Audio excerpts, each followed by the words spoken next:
What's up guys, and welcome back to another YouTube video. Today we're going to be talking about 100-mile training plans. So if you've been following along with my recent videos, you'll know that it took me 11 years to finish my first 100-mile race. So my first attempt was in 2011, back when I was just 19 years old at the Angeles Crest 100, and it did not go well at all. By mile 30, I had to drop out because of stomach problems, and it was not a good day, and it was basically the first big failure of my life, so it really sucked. So then 10 years later, I tried again here in Nice. So I'm currently living in Nice, France, and I tried to run 100 miles here last year at the Nice by UTMB 100, and that also did not go well. I made it to mile 80 this time, so 50 more miles than the first time, but I was not able to finish the race because I just didn't have it in me. I just mentally couldn't even think about going through a second night of not being able to sleep, and I couldn't do it. So after the Nice 100, I was in a bad place. I just thought I would never be able to finish running 100 miles, and it was just something that I needed to give up on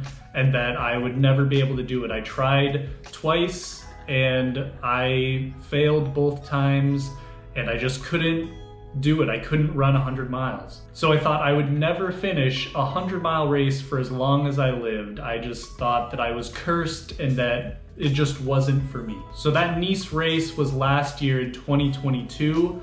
And then this year, 2023, at the beginning of this year, I decided that I would give it one more shot, that I would give myself one more chance to run 100 miles. So this time I knew that I needed to train differently than I had the first two times. So the first two attempts, I didn't really have a set schedule, and I was just basically going off of my gut, feeling what I needed to do for that race, doing long runs sometimes, taking time off, usually only running about 5 times a week, and it just was not working for me for those two races. Another thing that I did for those first two races was I relied a lot on B races, which are just races that aren't like your A goal. So I just was like, I'm gonna focus on the build up. I'm gonna focus on running 50K, 100K, and then I'll get to 100 miles. And it did not work, for me at least. I know it works for a lot of people, but for me,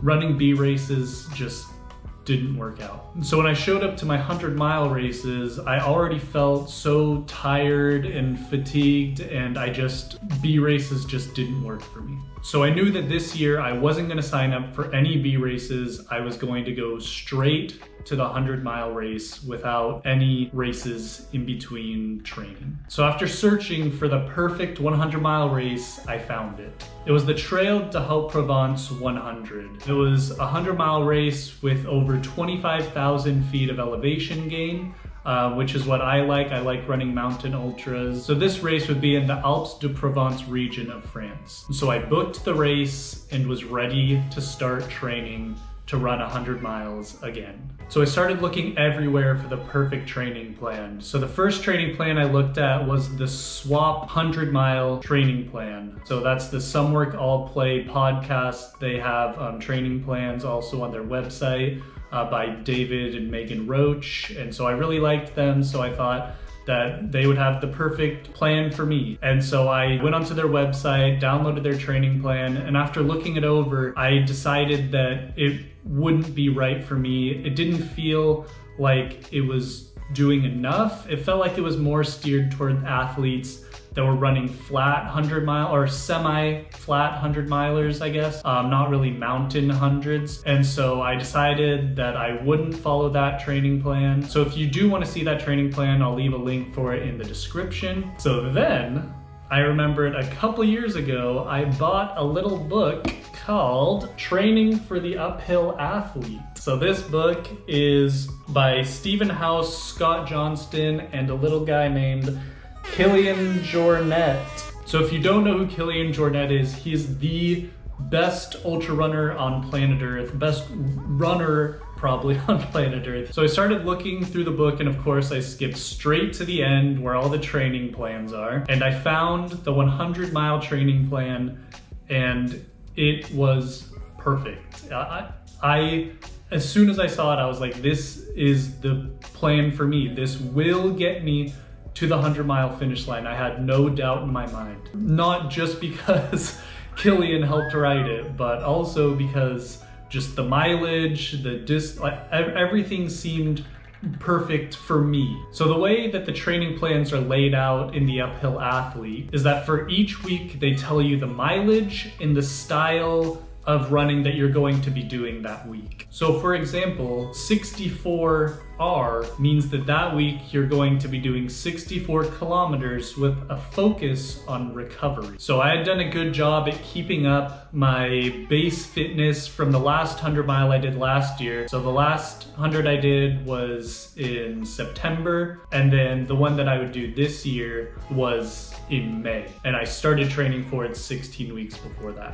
So on the 100-mile training schedule, I started following it at week 33, which was 16 weeks out from the 100-mile race. So week 1 was a recovery week because you were supposed to have run 100 kilometers just a couple of weeks before that in a race.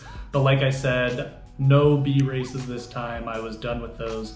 So I just started with a recovery week, which didn't make a lot of sense to do, but I did it anyways. So I'll throw the first week up on screen. So as you can see, the first week was about 5 miles a day of running with a 16-mile long run on the weekend and 1 rest day. So the 2 red days on week 1 are the days that are focused on recovery. So that means that you're wanting to go slow as possible, slower than your zone 1 heart rate, just taking it really easy and just recovering. So for the white days, you have aerobic training, which is zone 1 or 2 on a 5-scale heart rate zone. So now let's hop into week 2. So week 2 was an intensity focused week. So it was focused on bringing yourself up to zone 3 training. So as you can see on Tuesday, it's in yellow, and that's because that's the day where you do intervals. If you see the interval section, it says 2 to 4 10-minute in zone 3 with 2-minute jog recovery, and then just do the rest of the miles in warm up and cool down. So this isn't following the plan in the book directly, but it's as close as I got to doing it, and it was good enough for me to finish my race. So then after that, we have week 3. So on this week is when it really starts ramping up in mileage. So we did an average of 6 miles a day for 4 days. And then on the weekend, it was a back-to-back long run. So we did 28 miles on Friday and 28 miles on Saturday. So that was hard.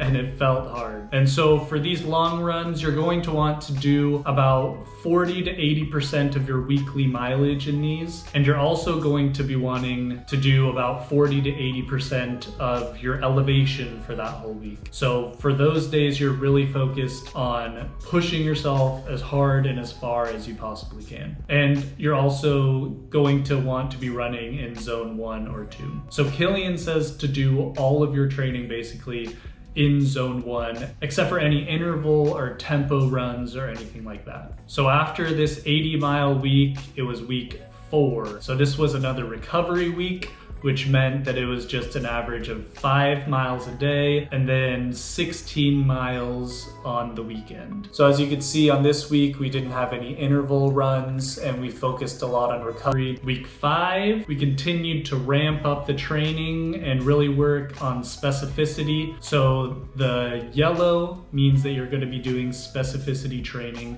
which is specific training for the 100-mile race. So that's when you're doing back-to-back long runs. So in this week, we have back-to-back long runs of 31 miles. So I like to do my long runs on Fridays and Saturdays. Sometimes I do Thursday, Friday. So you can mix it up, do whatever you want, as long as you're getting in those back-to-back long runs. So from week 5 to 11, it basically repeats itself. So you're gonna do a specificity week and then a recovery week right after that. And then the mileage just keeps going up and up until you get to 35-mile back-to-back workouts. And then from there, you're gonna start working your way back down.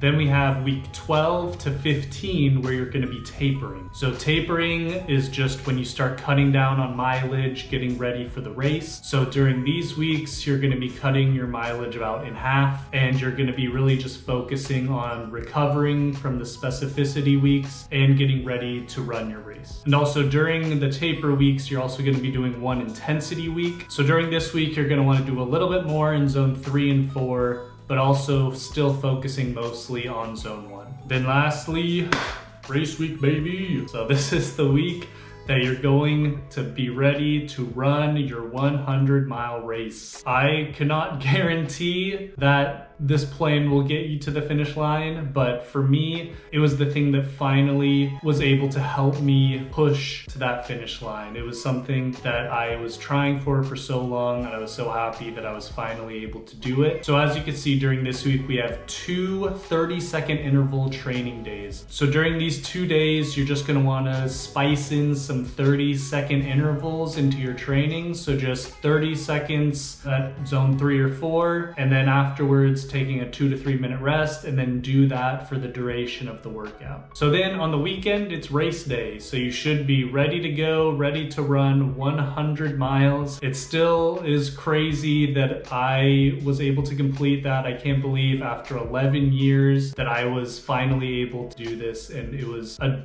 dream come true, and I'm so happy that I was able to do it. All right, guys, so that wraps up everything about the 100-mile training plan. If you have any questions, let me know in the comments below. And also, if you would like to download this plan, link is also in the description, so you too can run your 100-mile race. So don't forget to like, subscribe, hit the bell, do all that stuff. Thank you so much for watching, and I will see you again next time. Bye.